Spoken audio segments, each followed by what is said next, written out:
একটা কি না একটা দেখার মতো এত বড় মায়ের একটা মন্দির হবে।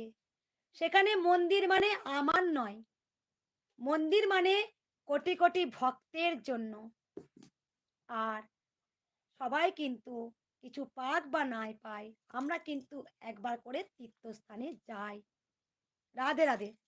তীর্থস্থানে গিয়েও কিন্তু আমরা যখন আমরা পাবো বলেই যাই না। আমরা কিন্তু তীর্থস্থানে যাই কেন? আমাদের মনটা একটু খুব ভালো হয়ে যায়।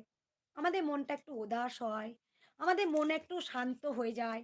অনেক যখন ঝড় আসে, অনেক যখন ঝাপটা আসে, আমরা তখন ভাবছি কি যে, যাই না একবার কোনো তীর্থস্থানে যাই একটু ঘুরে আসি, মনটা ভালো হয়ে যায়। তা তো হয়, হয় তো। তাহলে কৃষ্ণকালী মায়ের মন্দিরটা আমার একার নয়। কৃষ্ণকালী মায়ের মন্দিরটা হবে কোটি, কোটি ভক্তদের। তারা এক